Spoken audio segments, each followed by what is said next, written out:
Jesus. No, not one. No, not one. For none else can heal all our souls' diseases. No, not one. No, not one. Because my Jesus knows all about our struggles. He will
good evening again, and welcome to those who have joined us after the official welcome.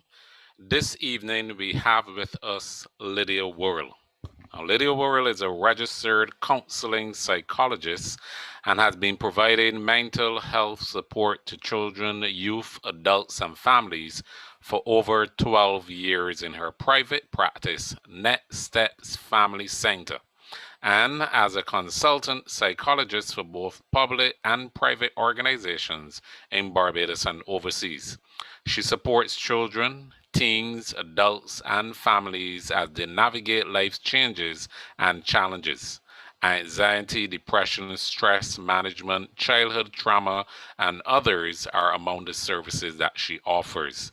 As a psychologist, her main aim is to provide a safe space where individuals and families can be supported. While no one can change difficult situations or experiences of the past, together we can make the next steps to a brighter tomorrow.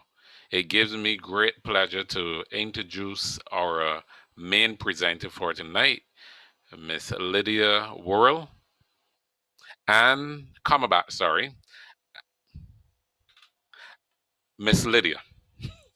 And also, before she speaks, I am going to be sharing with you, we'll be having a special item of music by Miss Janissa Allen.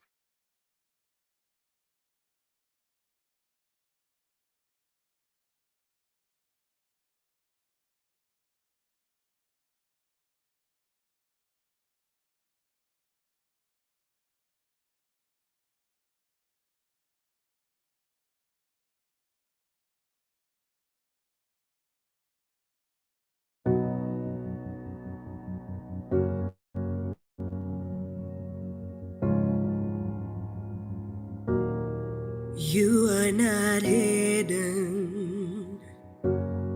There's never been a moment you were forgotten. You are not hopeless. Though you have been broken, your innocence stolen. I hear you whisper underneath your breath. I hear your SOS, your SOS. I will send out an army to find you in the middle of the darkest night. Is true, I will rescue you. There is no distance that cannot be covered over and over. You're not defenseless. I'll be your shelter, I'll be your armor.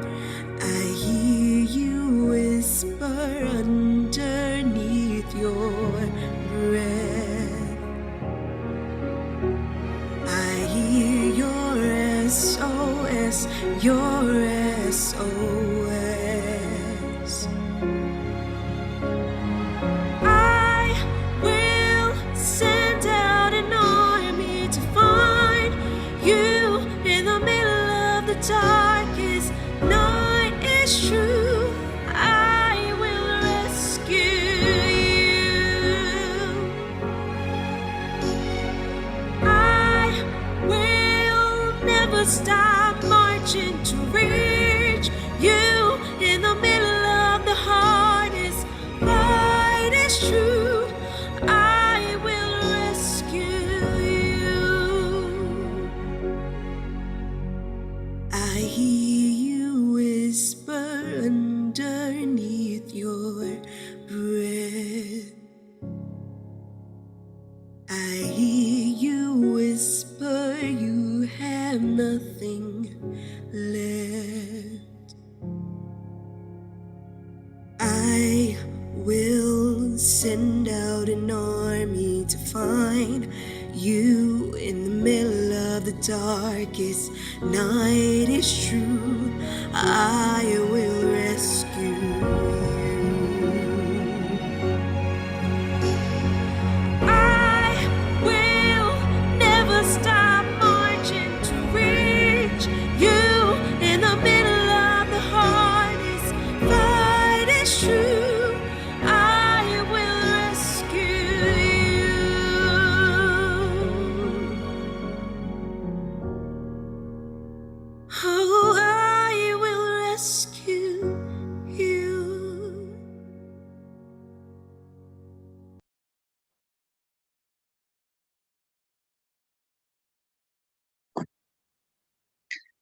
pleasant good night, everyone. And I hope that you would have a wonderful and you would have had quite a peaceful Sunday today. I am really appreciative and pleased for the opportunity to sit and chat with you and talk about children, youth, and coping with COVID-19. Now, this presentation will be geared for our children and our youth, and of course, those of us who are young at heart. This presentation will be interactive, which means I'm going to be encouraging you to unmute your mic and answer the questions and share because as I share with you, I'd like you to begin putting into practice some of the strategies and the tips that I will be sharing this evening. So I hope that's okay. And I also want you to quickly find a piece of paper and a pen or a pencil because you definitely will be asked to record and to share various things. So let's get right into this evening's presentation. Now, one thing I want to say at the beginning is that one thing that is consistent is change. Change is a natural part of life. Sometimes changes are predictable and expected, while others are welcome. Some give us happy, warm feelings, while others can be a bit scary and may cause us to feel worried or even a little sad. Now, I remember in Barbados, it seemed like everything just happened so quickly for me. One day we heard about COVID, and the next day we were kind of on lockdown. We were working from home, the children were in online school, our homes became everything all in one. Workplace, school, recreational facility, everything that you can think about. Now, it is natural for us to feel unsettled, anxious, and even angry when things change, and this can affect our behavior.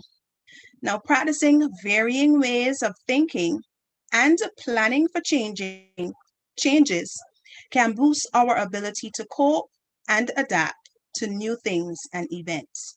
As I mentioned before, this session will be interactive and we're going to discuss how we can cope with COVID.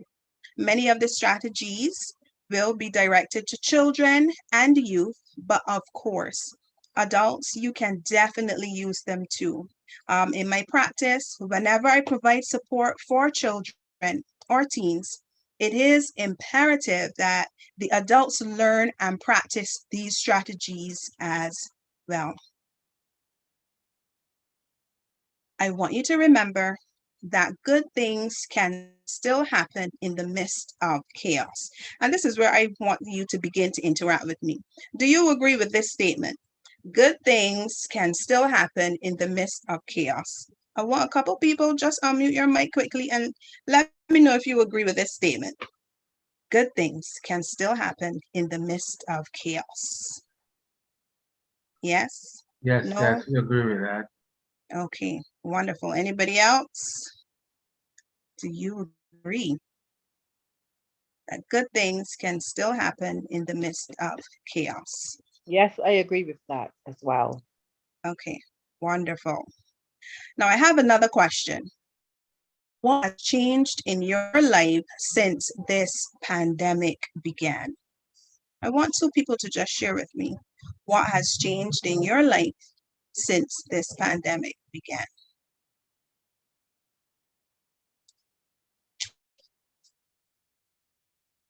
What are some of the changes that you experienced since this pandemic began?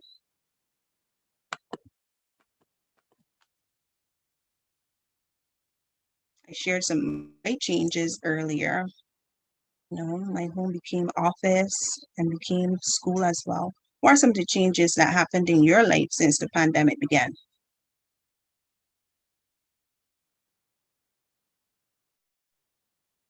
You can feel free to jump in.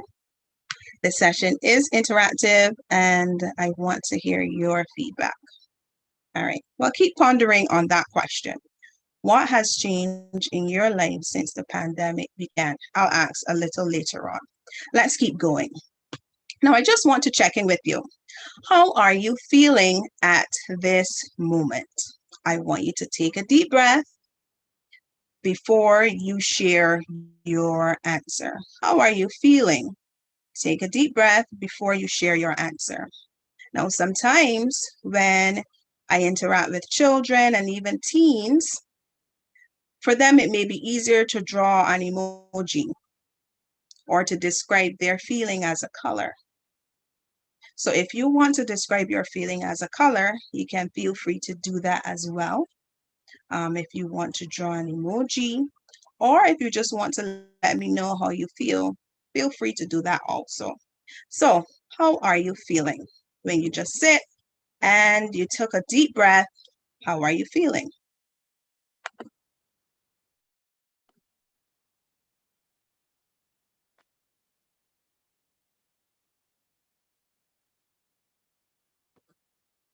Is it that we're not sure how we're feeling? How are you feeling? Feeling relaxed. You're feeling relaxed. Wonderful. Anybody else can identify how they are feeling? Sometimes we don't sit and we don't take the time to think about how exactly am I feeling right now. And answering this question is really important as we begin to explore coping with COVID-19. Asking yourself how you are feeling. Okay. Somebody said they feel at peace.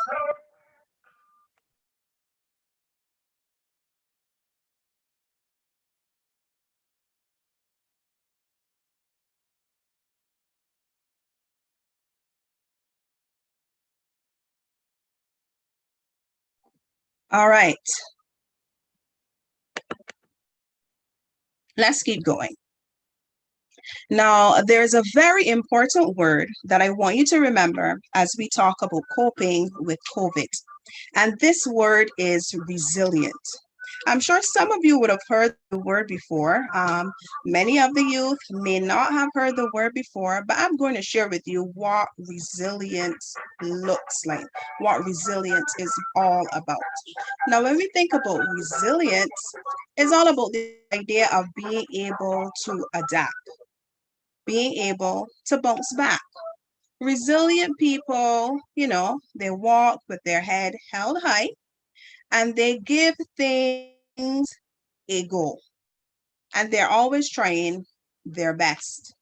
Resilience looks like being strong from the inside and standing up for yourself. Resilience also looks like getting back into shape after you have been bent and stretched, because sometimes challenging situations in life can cause us to feel a little bumped, a little bruised, but resilience is all about getting back into shape. And what I want for you, what I want for us is that we be resilient, that we become resilient, because resilient is the way that we will be able to manage what has been happening with us with COVID. Yes, that bounce back ability. Wonderful. Now, the first step to becoming resilient or being able to bounce back is actually identifying what could be stressful, what is stressful, or what can be stressful at this time. So, if we're working on coping and we're working on being resilient, we must be able to identify what can be stressful. So, some person tell me quickly what for you has been stressful at this period of time in COVID. What has been stressful or what could be stressful for you? I know for some parents, it may be balancing work and also online school for their children. That was stressful. having to monitor their children at school and also be productive in work as well. That was stressful. Yes, balancing work and learning and how and when to shut off. Yes, definitely. What else could have been stressful for us at this time? What has been stressful for you? And you, this is your opportunity to share and talk about what has been stressful. I know those students who were also working on the 11 plus, preparing for the 11 plus last year, and I know this coming year as well, preparing in surroundings that they may not have been accustomed to can be stressful. Yeah, somebody said Zoom, being on Zoom regularly has also been stressful.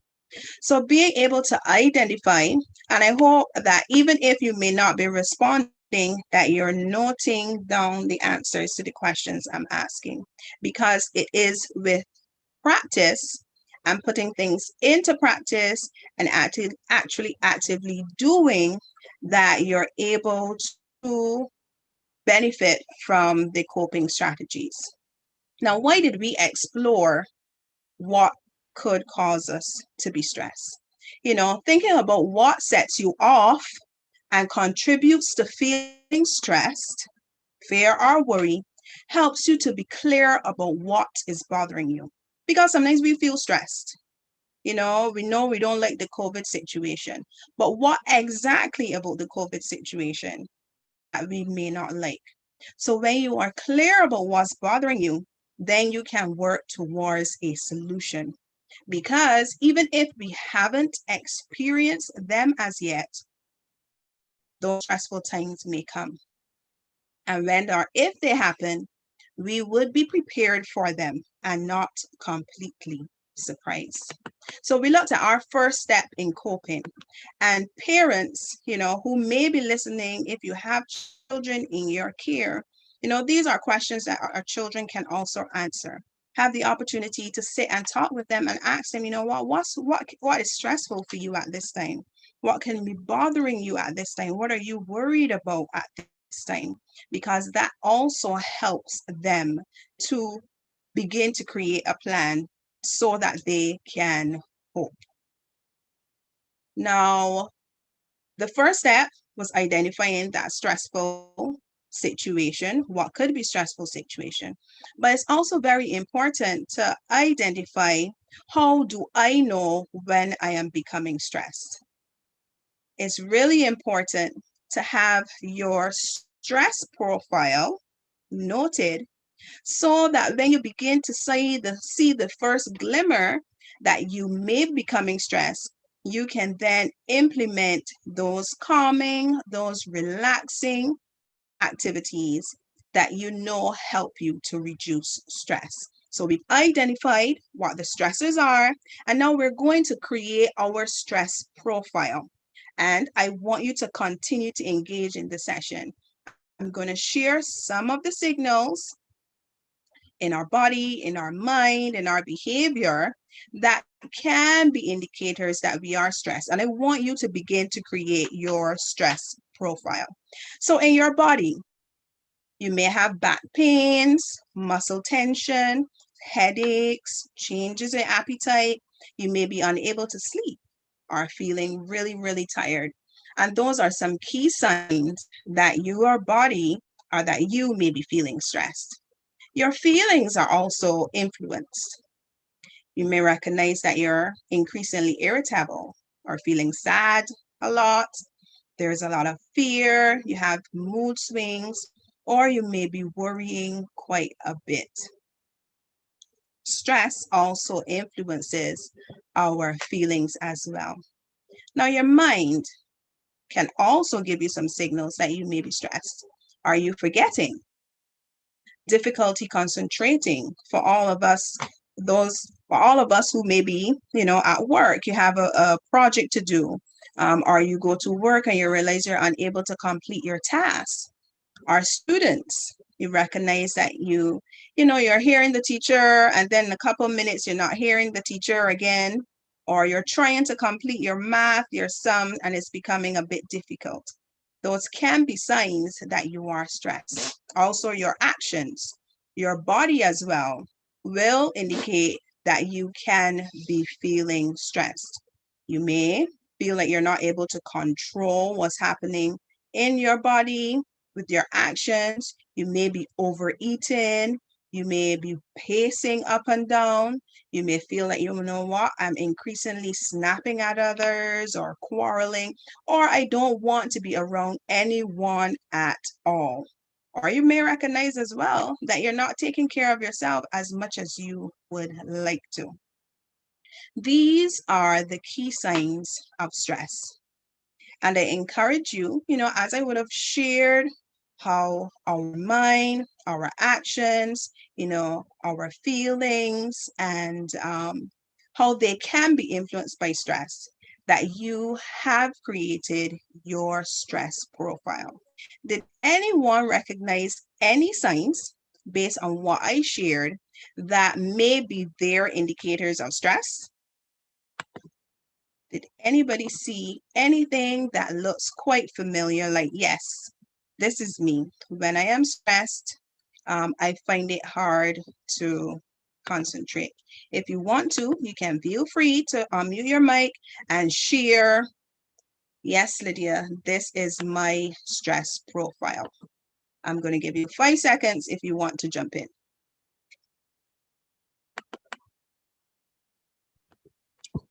Yes, Lydia, that is my stress profile. Everything here or specific things?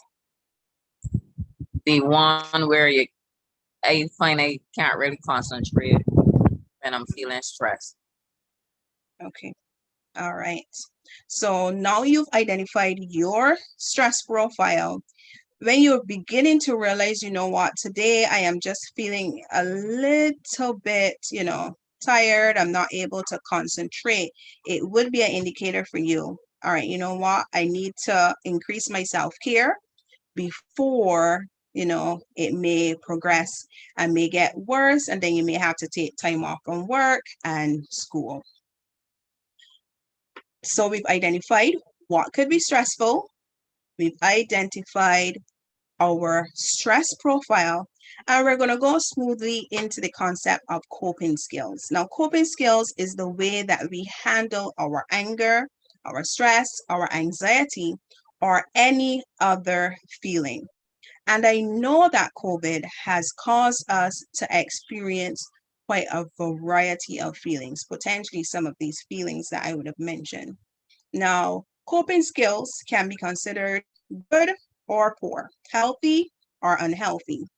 Good coping skills are those that make you feel better without hurting yourself or hurting others. It is also one that doesn't get you into trouble. So, if you recognize that the action that you choose to cope if you're feeling angry hurts you or hurts others, for example, hitting, then you know that that's not a good coping skill.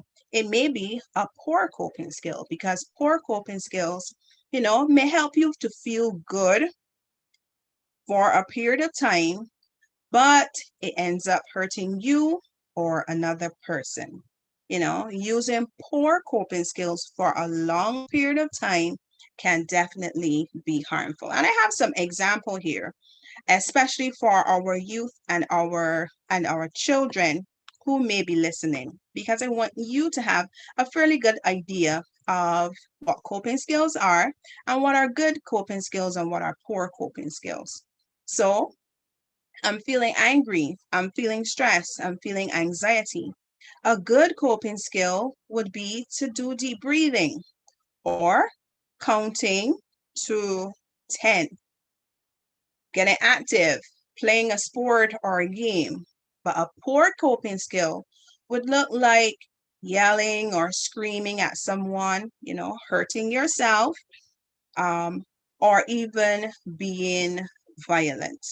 So I want you to remember, everybody uses coping skills, and we've all been using coping skills during this period of COVID because it has not been a comfortable situation for all of us. But have you been using good coping skills, or have I been using poor coping skills? Now, when we're talking about coping, and especially coping with COVID, it's really important that you create a plan. Now, here on the screen, you're going to see my plan. This is how I've been managing COVID. This is how I generally manage stresses in my life. This is my coping plan. And I want you to create your coping plan as well. I love positive pictures. My phone is filled of them. Whenever I see them, I save them in my phone because I know that in the event that I'm feeling overwhelmed or I'm feeling sad, I can pull up one of these pictures and it helps to boost me. This one says you can be sad, anxious, overwhelmed, afraid, and still be positive. And this helps to boost me. And I generally combine this, reading my pics, with relaxation breathing. This is my coping plan. I want you to begin creating your coping plan as well. Somebody asked the question, if you are stressed out, how can you still overwork? Yes, it sounds a bit strange, right? Yeah.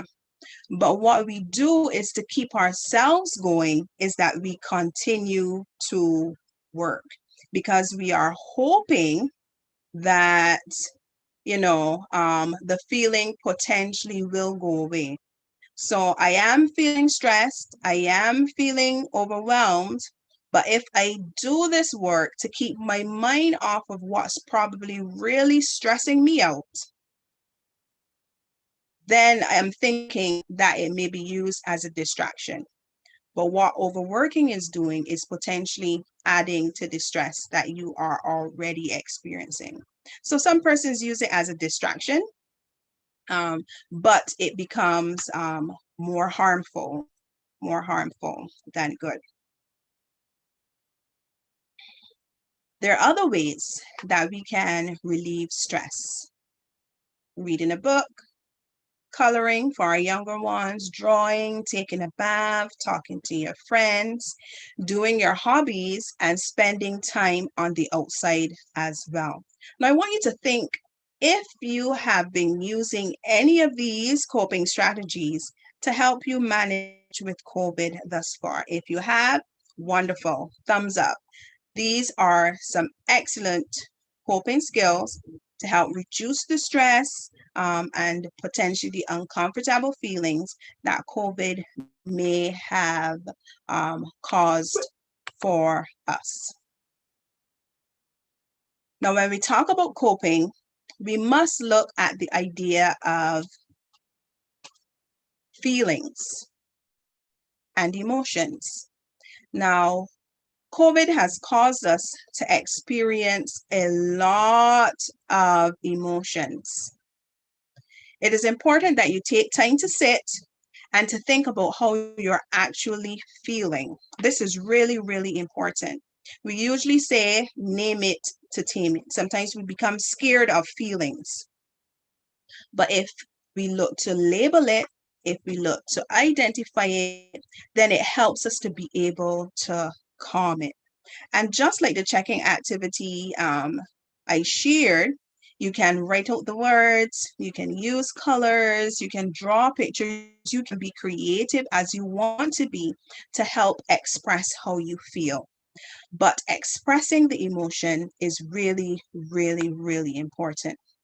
We've all missed out on events with our friends and with our families, Some of us felt we've had some really big losses, and it could have been really, really upsetting.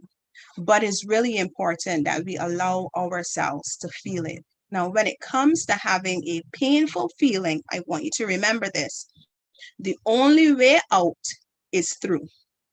The only way out of that painful feeling is going through it, processing those feelings. So go ahead, be sad, let yourself be sad, and you will start to feel better much faster.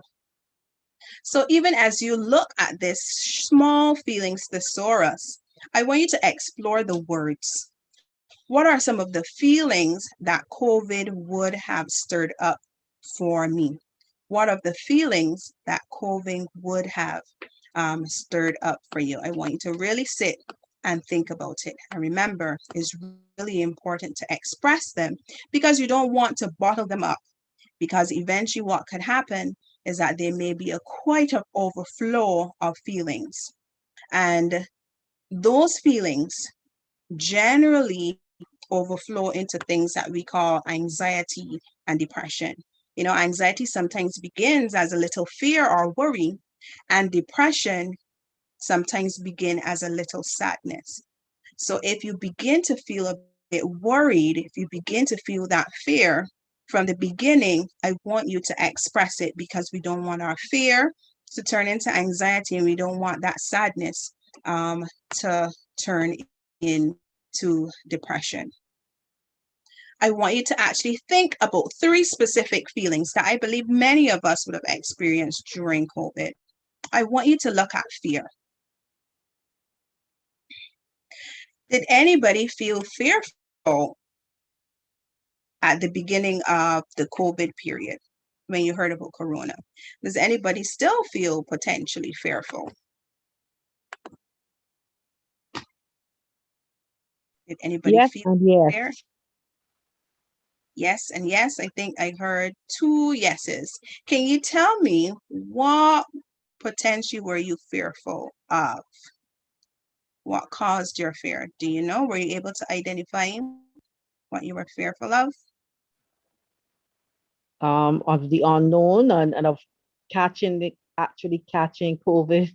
Mm-hmm. Yes, thank you for sharing. Fear of the unknown. Yes, that can really be scary because we're looking into the future. We don't know what could happen, and then potentially catching COVID. Yes, fear. How about sadness? Did anybody begin to feel sad?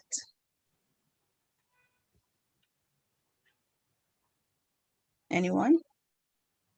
Did you feel sad? Um, some persons may describe it as feeling depressed. Yeah, I was feeling sad. In fact, very much depressed, I would say, at some point. Okay. All right. So fear, sadness, and anger. Mhm.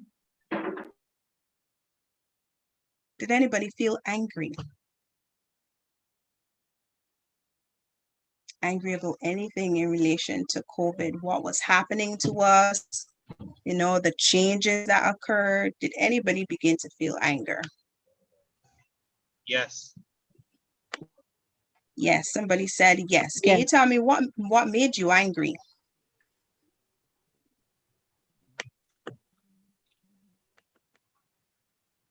Can you remember why you were angry? Yeah.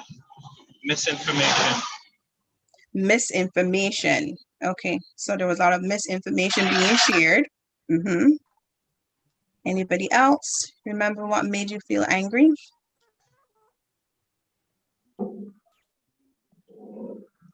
Yes, Some person. I was feeling angry as well at some point. Okay. Yes, thank you for sharing.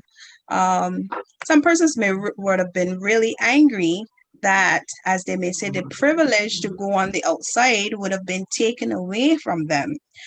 They could no longer come and go as they would have liked to. So that could have caused persons to feel angry. And these 3 feelings were key feelings to explore, especially if we're coping with COVID. Remember, the only way to, you know, process emotion is to actually go through it, sit and recognize what made me feel angry, and allow yourself and be comfortable with saying, you know what, based on the situation that we're in right now, it is okay to experience these feelings, because we don't want to keep the feelings on the inside, because we don't want to experience anxiety, we don't want to experience depression. And for all of you parents who are listening in, it's really important that you model the expression of feelings during this period of time. Why? Because our children, our young people, they're looking to you. Model exactly what we would want them to do. Have conversations about feelings, reassure them that whatever they're feeling, it is okay. Act as a songboard for them. Try to listen sometimes, without immediately offering your opinion or advice. Especially for teens, sometimes they just need someone to listen to them. And I encourage you to take your child's concerns seriously. Children also experience stress. Children also are fearful and have been fearful during this period of time.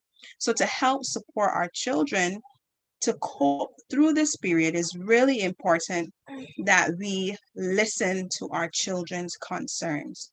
We want you to validate them. Show them that their feelings are important and their matter. And share some of your feelings as well. Share some of the experiences that you are going through. Of course, give them age appropriate information. But when they see that you are working to be resilient and that you're expressing your emotions as well, it will encourage them to do the same. Now, one of the other area that really influences anxiety and depression, along with emotions, is that of thoughts. Yes, thoughts. Managing our emotions go hand in hand with managing our thoughts. What we think influences how we feel. So if we can think positive, healthy thoughts, we can feel positive emotions. But you may ask, what does healthy thinking look like? Healthy thinking begins with accepting what you can't change and controlling what you can. Anxiety results a lot from the idea of thinking and worrying about things that potentially cannot be in our control. Now, I want somebody to probably share with me, what do you think was out of your control during this period of time of COVID? What are some of the things that we could not control during the COVID time? Anyone? If you can hear me, one of the things that I thought of or was out of my control is how to get others to understand and appreciate the protocols, among other things. Right. So that would fall under the category of the behaviors of others, right?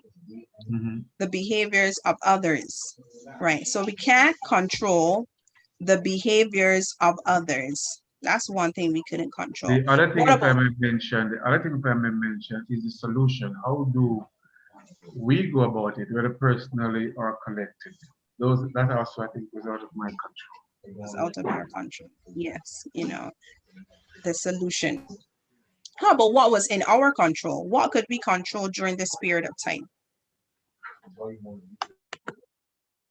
What were some of the things that would have been in our control during this period of managing with COVID?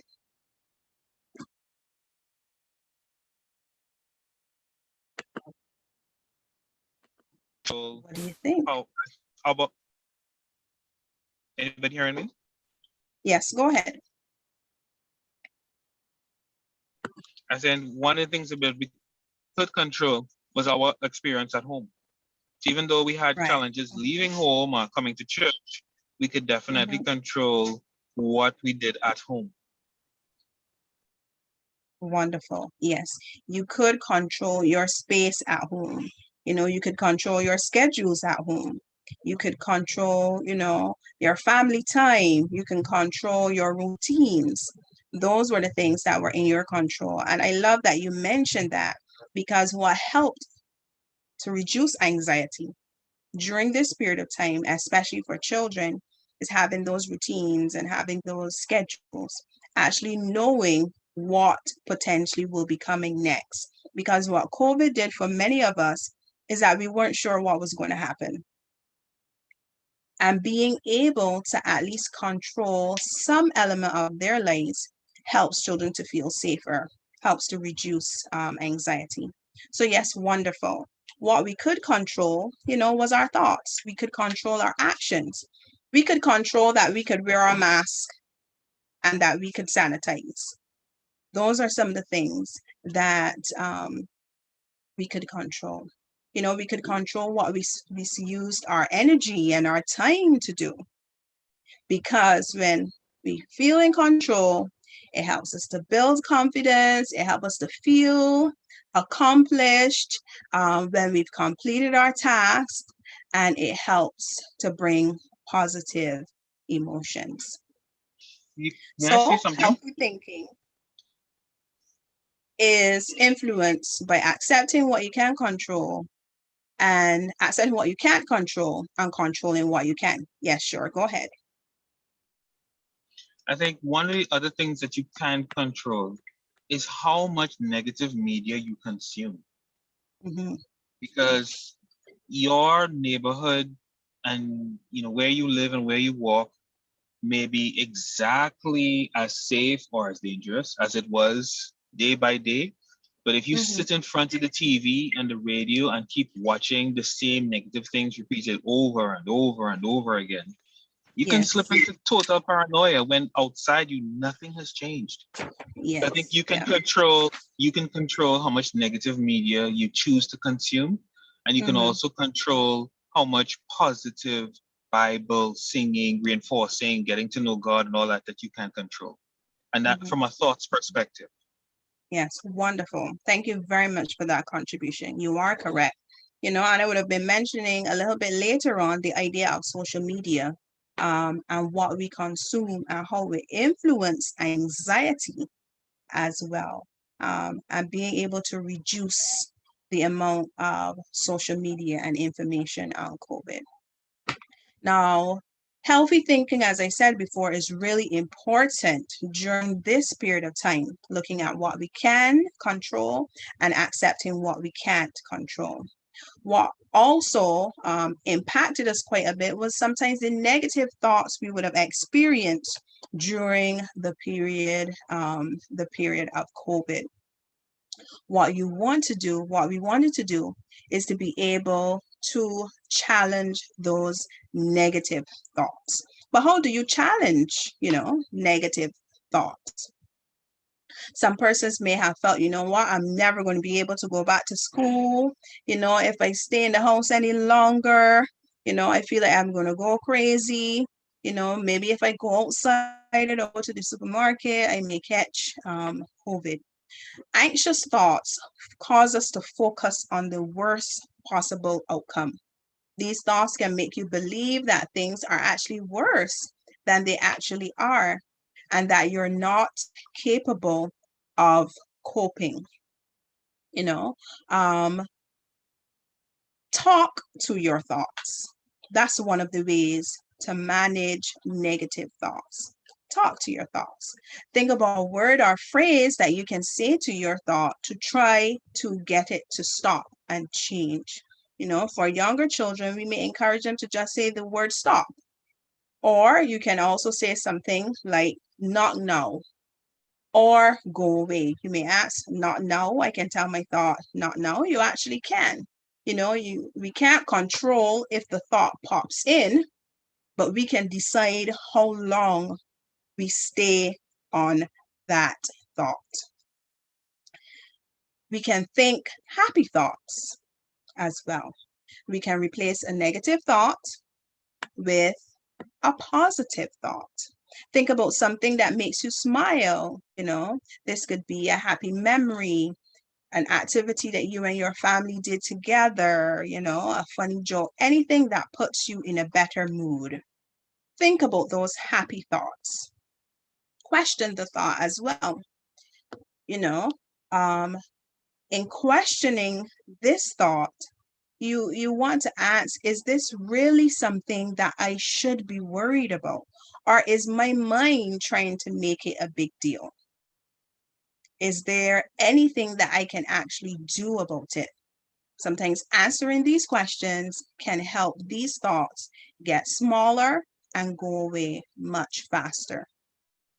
So many of us would have had negative thoughts about COVID. Sometimes the fear influenced the thought of, I'm probably going to catch COVID. I'm not going to be able to function at home, working from home because I have the children to manage as well.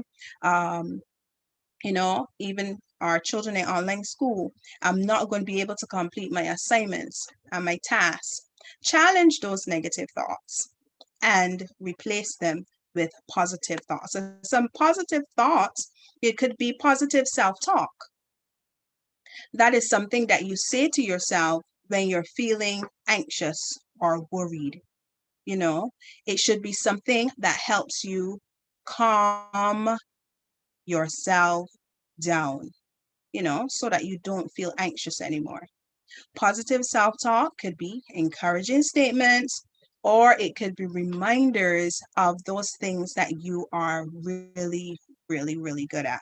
For example, if you know that you're really good at singing, if you're really good at baking, at football, think about those things that you are good at and remind yourself that, you know what, I am brave. I can accomplish great things. This anxious thought is coming, but I know that I can cope with these thoughts. So healthy thinking and managing your emotions, especially during this period of COVID, are two important ways of coping with the changes and the challenges. Why? Thoughts influence emotions, and emotions then influence our behavior. They all work together. So if I can express my feelings, if I can express my emotions, if I can identify them, if I can figure out what my stresses are, those things that are stressing me, if I can manage my thoughts, if I can pause those negative thoughts, then it will influence how I feel, and it will also influence my behavior. So some practical steps that children, youth, and teens can use fall under the category of mindfulness. Mindfulness is the focus or learning to focus your attention away from your thoughts and your emotions that you're probably having at the present moment. Because remember, we said anxious thoughts sometimes can make things seem worse than they really are. And lots of time, anxious thoughts come from things that we can't really control. And lots of the times, anxious thoughts are connected to things that may be in the future, the unknown, which also falls into category of those things we can't control. And bringing our mind and our thoughts away from those things we can't control to what's happening in the moment is something called mindfulness. And it helps to reduce the anxiety and the stress that we may be experiencing during this time. So for children, we always encourage them to try to figure out, how does my body feel when I'm feeling anxiety? How does my body feel when I'm feeling anxiety? And we show them varying pictures like this. So these are questions you can ask your child to be able to identify what's happening in their body. Are they having headaches? Do I feel like I am shaking quite a bit?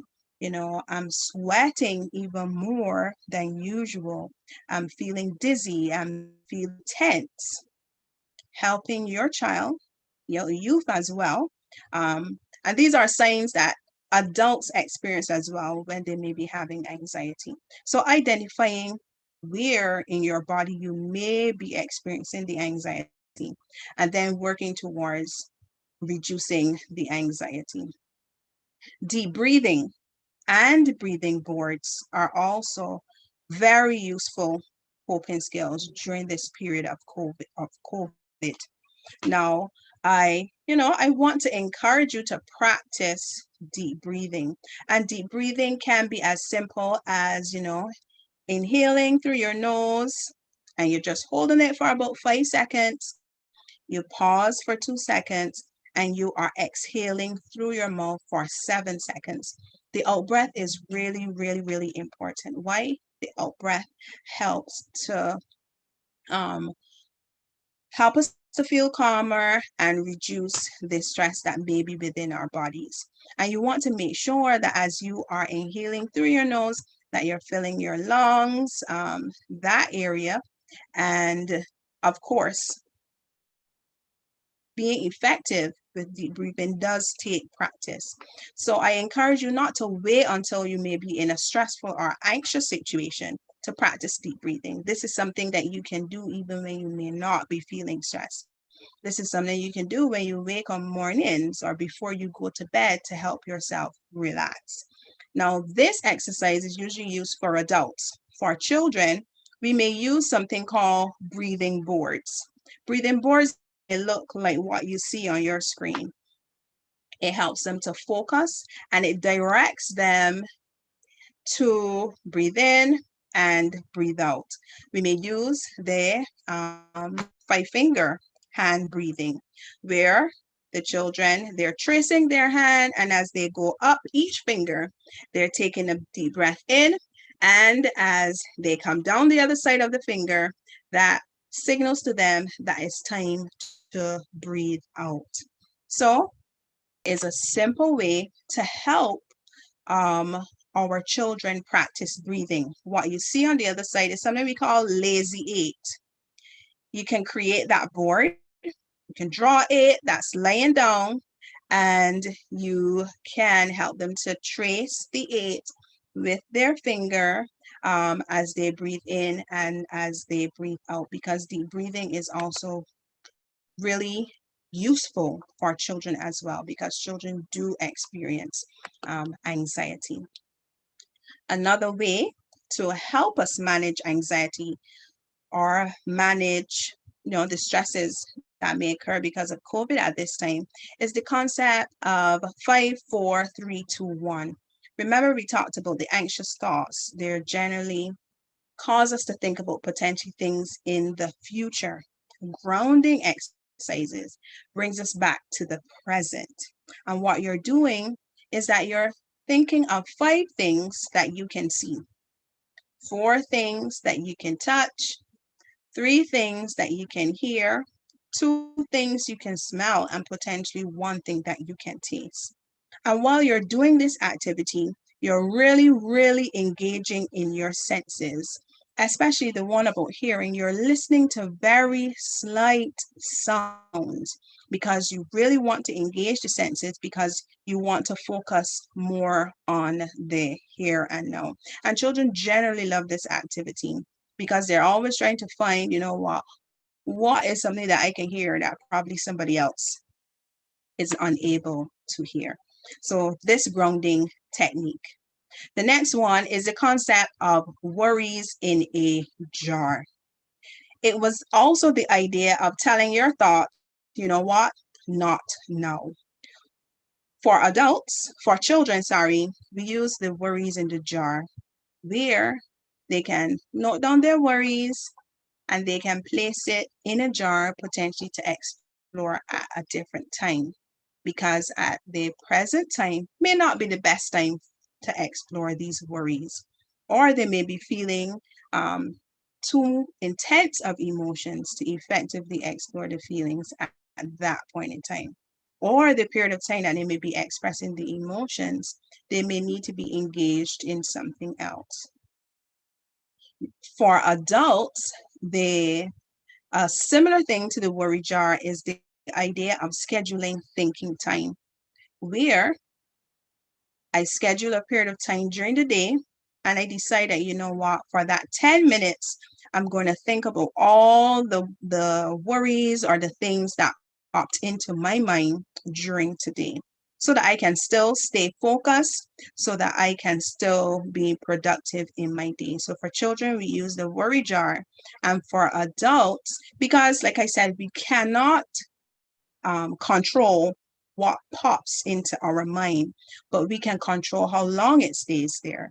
And we can control the element of, okay, I'm going to put this thought or I'm going to think about this thought at a specific period of time. And finally, the idea of body scans are progressive muscle relaxation. Earlier, some persons identified that they may feel stressed in their body. You may have headaches, you may have back pains, you may be feeling tensed. Relaxing the body through progressive muscle relaxation is also a way to help reduce the stress that may be pent up in our bodies. And this is a really good activity for adults and children as well, because what you're doing is that you're scanning your body and you're tensing various body parts and intentionally relaxing the part. Lots of the time, we don't even realize that our body is so tense. We don't realize that we have been walking around with our shoulders very close to our ears for the entire day. So being able to relax your body. And during this period of time of COVID, where there were so many worries and so many concerns and so many changes, it would have increased our stress level. So being able to intentionally do these activities helps us to be able to cope so much better during COVID.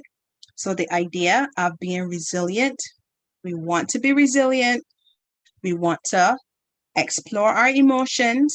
We want to label our emotions. Um, and we also want to help manage our thoughts and thinking. We want to have healthy thinking and healthy thoughts as well. Now, some other strategies that can help us to cope during this period of COVID, someone would have mentioned it earlier, is the idea of taking a social media break. Sometimes we find ourselves scrolling through so much content, and that can increase feelings of anxiety. So I encourage you to limit the amount of time you spend on social media. What you can do is that you can give yourself an allotted time and try to commit to that time. Set an alarm if you need to set an alarm. Have an accountability partner if you need to as well, to make sure that you don't increase your anxiety, you don't increase your worry because of the many things that may be bombarding us on social media. In some instances too as well, you may have to stop following some persons or following some pages on Instagram or Facebook to help protect your mind, to help protect your emotions. So definitely take a social media break. Focus on the positives. Not everything right now is bad, but it is easier to focus on are those things that may not be the best to be highlighted at this time because it's different. But there are some good things that are happening at this time. So pay attention to those positive things. Intentionally look for those positive or neutral things. Look for opportunities to build your strengths, even when some things are hard. Celebrate with your family. Even birthdays or special days, they may not be exactly how you would like it to be, but make it as fun as possible. you know, Sing, laugh, spend time on the outside, connect with nature, exercise. Remember, think about um, how you can do things differently. Remember the idea of what's in my control and what I can't control? Yes, definitely. Think about what you can control, learn a new skill, a hobby, They may have been things you've always wanted to do. This is the time to begin to do it. Exercise and definitely rest is really, really important. Schedules as well, creating schedules, because remember, I mentioned earlier, it helps to keep you organized. It helps you to reach your daily goals as well. When you know where you're going, when you know potentially what you have to do and you have it outlined, it helps you to feel a little bit more confident. You're motivated a little bit more to accomplish those tasks. And it definitely reduces stress and worry as well. Establish routines. One thing I've been encouraging persons to do during this period of COVID, morning routines and nighttime routines, because these also help our children to feel safe because they know what's coming, what's coming next. These are things that they can also control. What's your nighttime routine? Do you intentionally take time to stop your work? Do you have an end of work time if you're still working from home? Um, do you have a bedtime? Do you do your devotion before you go to bed? Do you choose to read before you go to bed? What time do you turn off your devices? Do you have an ending time for social media? So have a nighttime wind down routine. That's really, really important as well. And the morning routines as well, especially now that our children may be going back into the school environment. Having morning routines helps to ensure that they are settled and they're relaxed as much as possible. So when they go to school, their minds are they're able to focus and to be attentive in class. And it also helps those children who may still be experiencing a little fear of returning back to school to stay with their parent for a little while longer.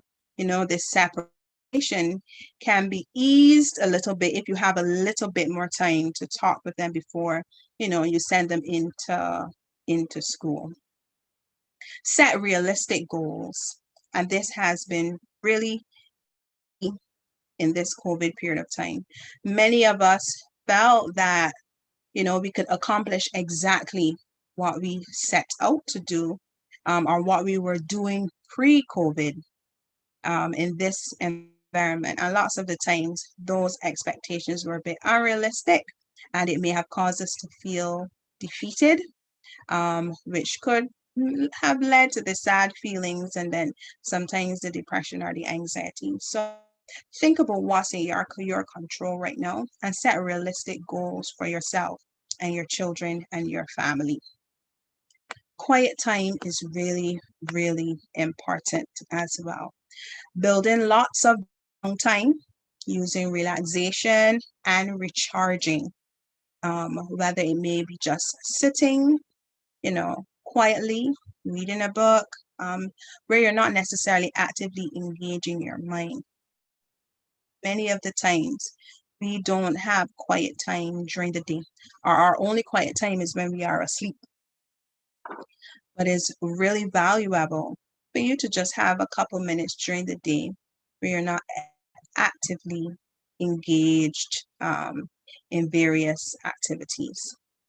So I encourage you, as we continue to deal with the changes that COVID has brought for us, to balance the hard times with gentleness.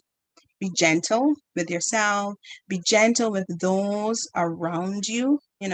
This is our first time having to live through a pandemic. So nobody knows what's the right or the wrong. Nobody has the manual. So be gentle with yourself, be gentle with others as well. And remember that individuals could be experiencing the same emotions that you are, or they may be experiencing completely different emotions. All feelings are okay to have, and it is okay to actually not be okay. I want you to remember that it is okay to not be okay.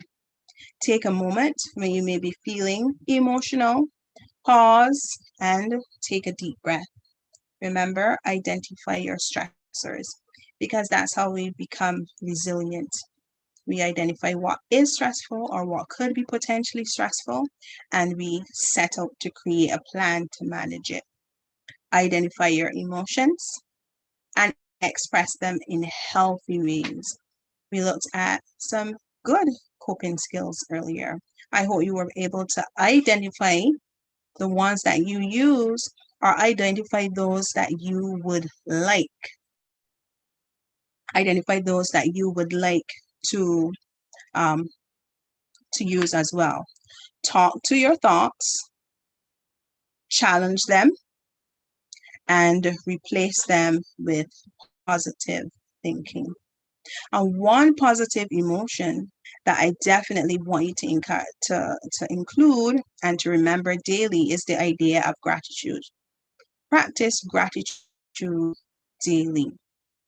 Think about three things at the end of every day that you are grateful for. And when we increase this practice, because we're focusing our mind on positive things, not that the uncomfortable things will disappear, but they will not take precedence in our mind. We will feel more relaxed. We will feel more comfortable. We will feel confident that we can continue to manage the impact and the effects that COVID-19 has had on us thus far. So I hope that as I was sharing, that you are also taking notes and you are also thinking about yourselves as well, yourselves and your children, and how you have been coping, and that you, from tonight, will endeavor to be resilient and to use positive and good coping strategies. Thank you very much.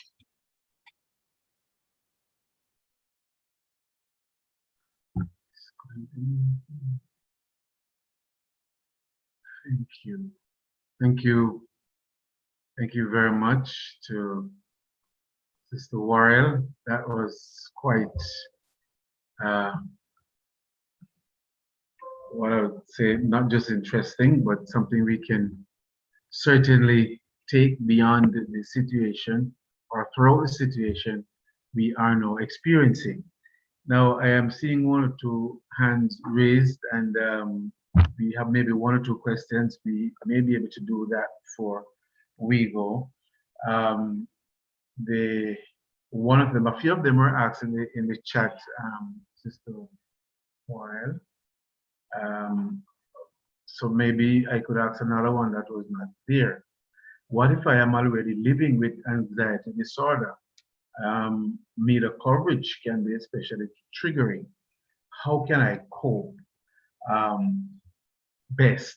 Some of these were given already in the presentation, but if you want to touch, if you wouldn't mind touching that one, I think I have one other, that would be helpful. And this is particularly for our children and you. Yes, definitely.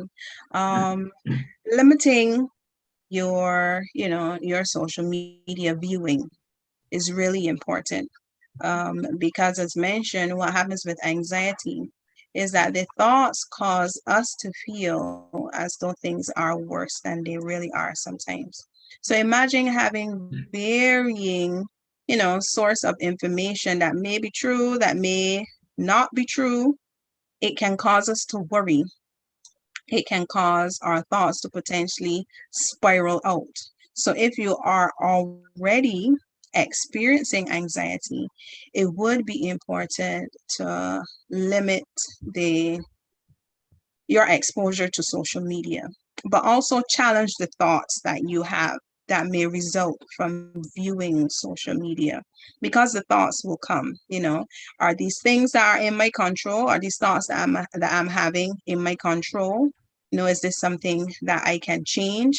Are the thoughts really true? Or is it that my mind is potentially playing tricks on me?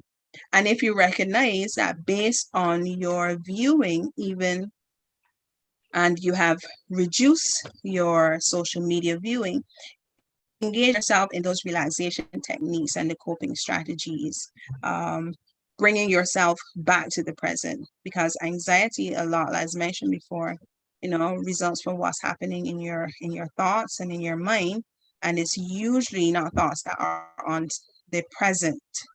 So that activity of the deep breathing, that grounding exercise, 5, 4, 3, 2, 1, what you want to do is make contact with what is immediately, happening around you, what's happening right now, presently. Mhm.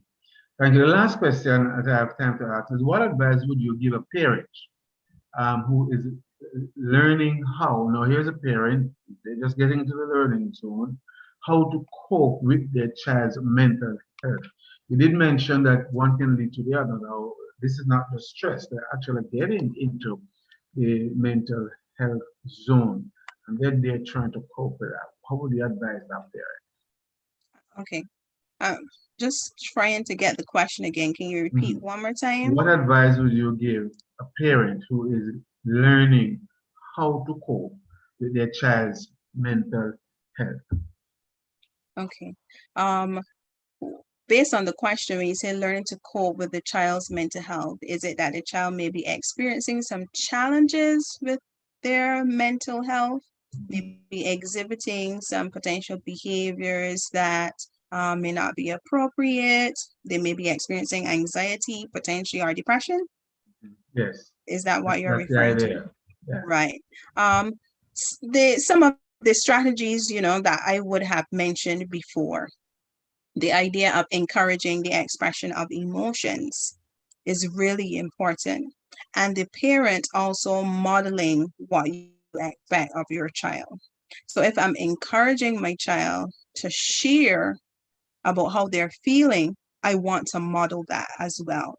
So I want to express how I'm feeling too as well, expressing my thoughts similarly and challenging the thoughts as well. Asking the child to share with you, what's happening, what are you thinking?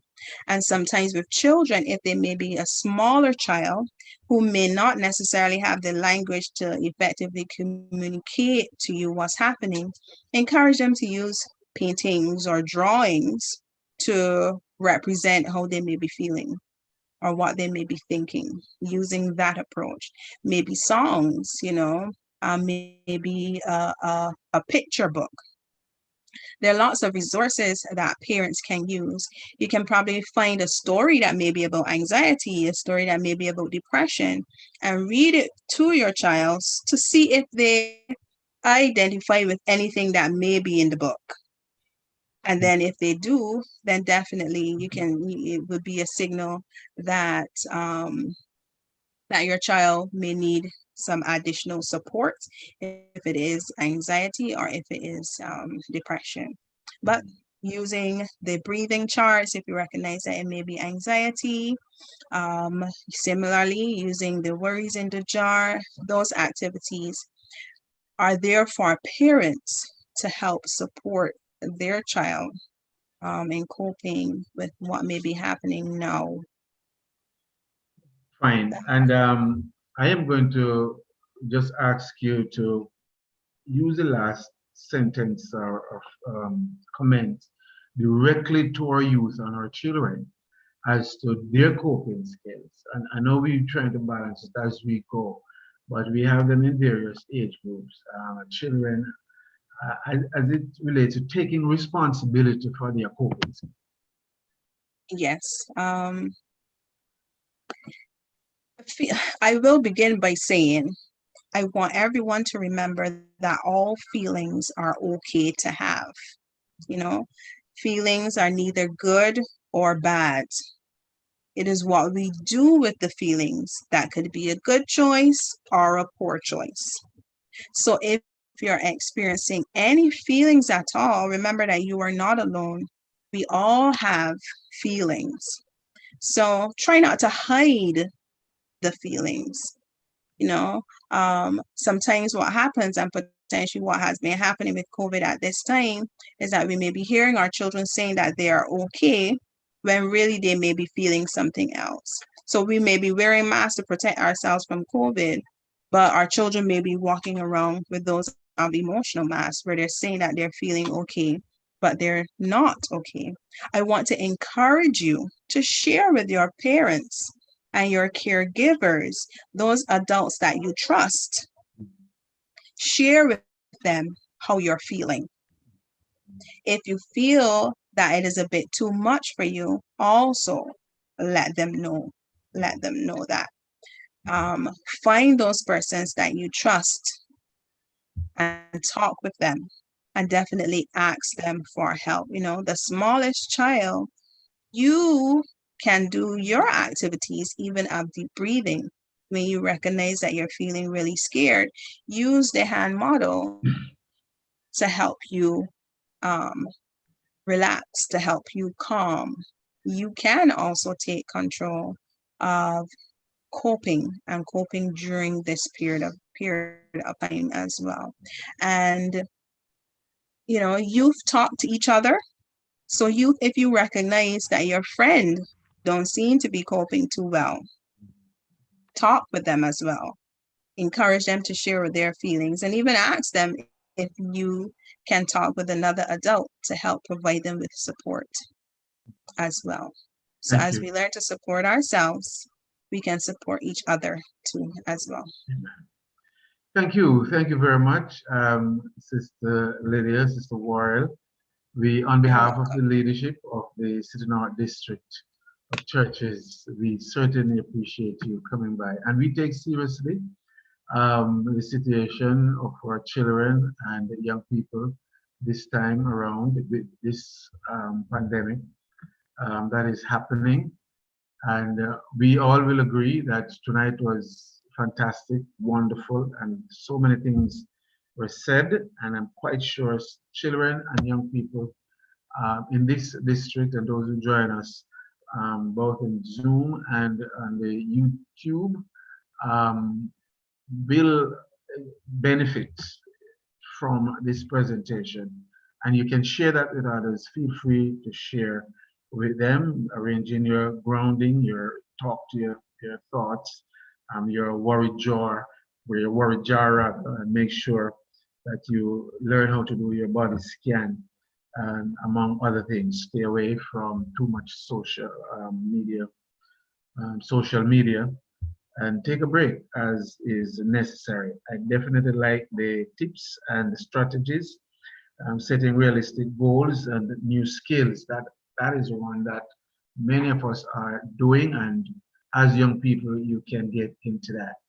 And the last one that I want to mention that makes a lot of sense to me, balancing harsh times with gentleness. It is a time that we are triggered to, just respond harshly.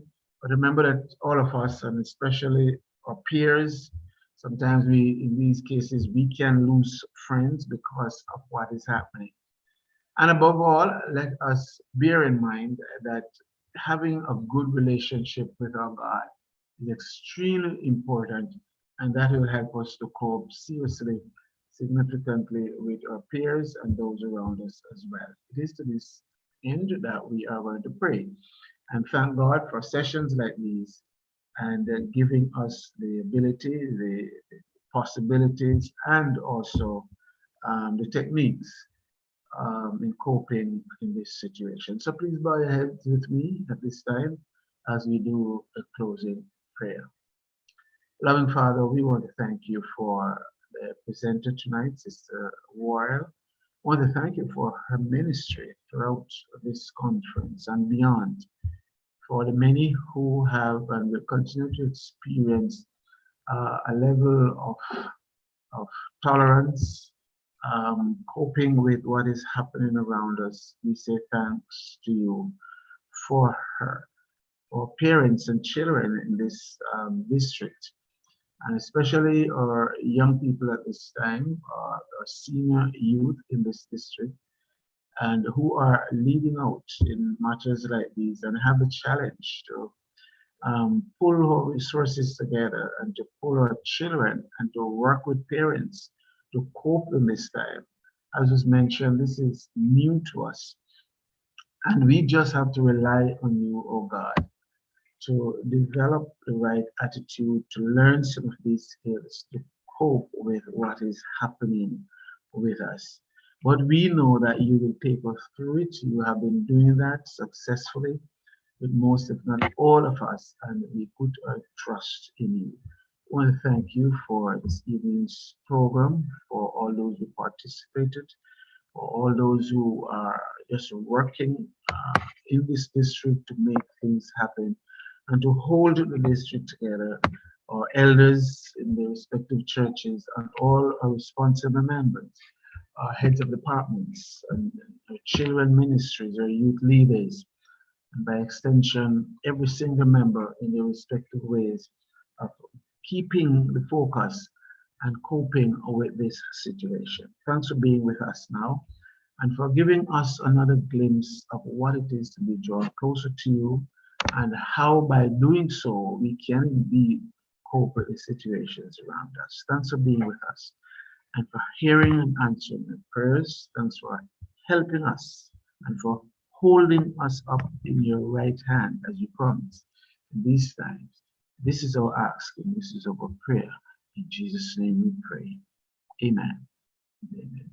Thanks again. God bless you as we get into the closing songs and the joy of listening to sweet music. Thank you very much. Thanks again, Elaine, and all those who participated this evening.